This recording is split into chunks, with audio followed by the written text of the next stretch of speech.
Charlie Harari, and much, much more. We have featured over the years the work of Torah in Motion. In fact, its founder, Rabbi Jay Kelman, has joined us in the past. Torah in Motion brings Jewish history to life and tackles complex, socially relevant issues. Torah in Motion has become synonymous with Torah study that is open, intellectually honest, and compelling. And they offer classes and really a whole bunch of different events, and we've spoken about some of their trips that they've done in the past as well.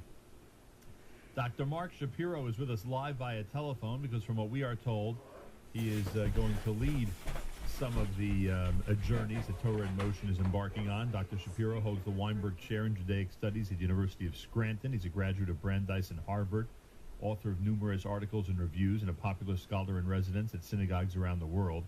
He's written Between the Yeshiva World and Modern Orthodoxy and The Limits of Orthodox Theology, both of which were National Jewish Book Award finalists. Other books include his Saul Lieberman and the Orthodox and Studies in Maimonides and His Interpreters. His newest book, Changing the Immutable, How Orthodox Judaism Rewrites Its History, appeared in 2015. Dr. Marc Shapiro, welcome to JM in the AM. Thank you. Good to be here. I appreciate that.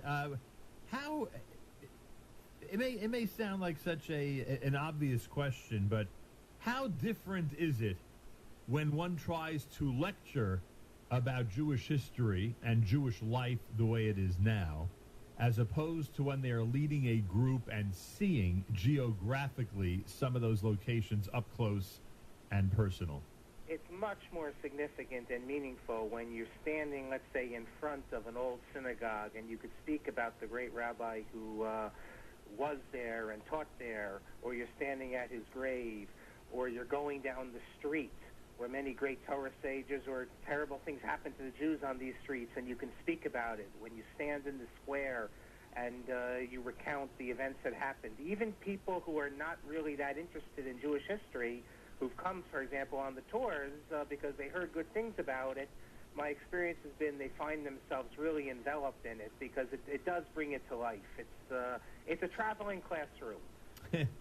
We have a great time. Is the traveling classroom attractive to people of all ages? It is. The only requirement is that people can walk. Although we do have people walking slower and faster. We even send sometimes a cab. But it's for all ages, from teenagers and on. All we ask is that people, we see general sites as well, all the general sites with the regular tour guides.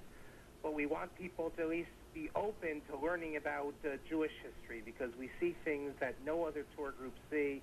We do things no other tour groups do. And I'm even told to say that anyone who's interested and signs up before Monday gets a $200 discount. But these are great experiences, and this will be our sixth summer of these trips to Europe.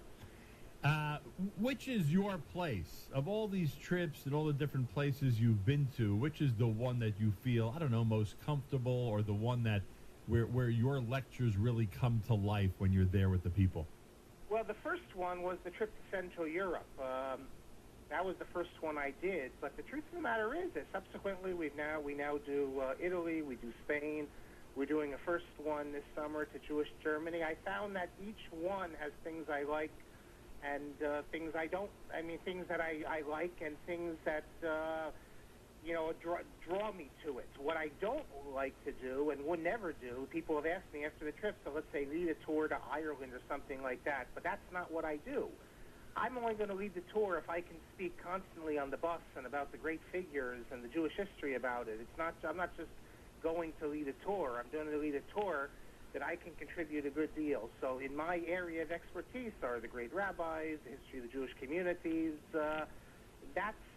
So therefore I pick these countries. And we have other tours as well. There's a tour to Poland led by Shalom Berger, and the zoo rabbi, Natan Slifkin, leads the safari in which he deals with the different animals from the Torah perspective. But I'm interested, my area is Jewish history in Europe.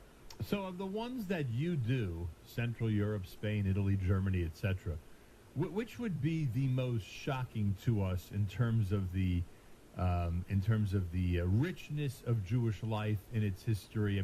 Look, we know because of the era in which we live, many of us, even if we've never been there, can tell you something about Eastern Europe and what it was like, a short time ago in terms of the quality of Jewish life. Which areas might be a little surprising to some people? I think Italy, because everyone knows Italy has beautiful sites, but many people don't realize the long history, in some areas tragic history, of Jewish life in Italy. It was never a large community, but you have beautiful synagogues, you have communities that have been there for hundreds of years. In fact, Rome goes back already 2,000 years and more, and they have special minhagim, customs. We spend Shabbat in Florence. I mean, these are communities that people do not have general awareness of, and they always find it very interesting. Of course, if on the Spain trip, we spent Shabbat in Gibraltar. That's a community that goes back hundreds of years, and again, people are very surprised to see, indigenous, I would say, almost European Judaism with its own practices, customs. Gibraltar is a Sephardic community, a North African community that, as I said, although they're English citizens, they speak English, they have been there hundreds of years and preserve a certain type of Judaism that you don't find anywhere else in the world. Dr. Marc Shapiro is with us. Torah in Motion is doing a lot of traveling these days. In fact, there's an Africa trip that's right around the corner practically, right? Am I right about that? No, it's in the summer. Oh, it's in the summer. Yeah, and this will be the fourth year, led by the famous Rabbi Nassan Slifkin, and again, there's lots of people who want to go on a safari where you can get kosher food, but this is more. Not only do you get that, not only do you get the kosher food and the daily minyan, you get from an expert insights into what the Torah says about various animals. And that's something you won't get anywhere else. Oh, now I see the note I was sent. I was sent that there's one more room available in the lodge on the Africa trip. So if people want to sign up for the May trip, these things, it seem to fill up rather quickly. They should act as soon as possible and take care of that. That's what that very popular trip, Rabbi Slifkin's trip. All right, so what do people do? Just go to the website and start looking up these different countries? Yeah, go to the website, TorahInMotion.org. They'll give you all the information. You can certainly contact me or Rabbi Kelman about technical details, how things work. But if you're prepared to have a good time and learn a great deal, Torah in Motion is the way to go. All right, you're going in May to Spain. You're going on July 26th to Italy. Oh, boy, you have a really busy summer coming up. Yeah, busy schedule this summer, but people have expressed interest in doing the trips again and again because, lots of times people can't make it this year, but they want to go a future year, so we aim to provide. And you're doing the Central Europe trip in the middle of June as well. So there's a lot going on. Those of you out there who want to check out the Torah in Motion unique and intellectually inspiring trips to different areas of the world, you get the opportunity by going to the website. Go to TorahInMotion.org. Again, that's TorahInMotion.org. As we said, it's led by Rabbi Kelman, and Dr. Marc Shapiro is one of the leaders of these incredible journeys that take place on a regular basis. It attracts people from... do you get people from outside the United States? You get people from... Sure, we get people from Israel, from Europe, from Canada, all over. Of course, the languages of the tours are in English, but people from all over. And I would assume that anything that people need, amenities, food, services, conveniences, it's all provided for everyone. Yes, these are five-star tours, staying in beautiful hotels, 3 wonderful kosher meals prepared every day, either at restaurants or in Spain we have our own caterer that comes with us. So you're taken care of. There you go. Simple as that. Dr. Marc Shapiro, the Weinberg Chair in Judaic Studies at the University of Scranton, and certainly a very active tour leader with Torah in Motion. Thank you so much for joining us, and good luck with all the upcoming trips. Thank you very much. Bye-bye. TorahInMotion.org. TorahInMotion.org. We have featured with Rabbi Kelman and others the work of Torah in Motion and a lot of great things that they do with their lectures and presentations. I was not aware of their full travel schedule, what seems to be year-round, but certainly for this upcoming summer.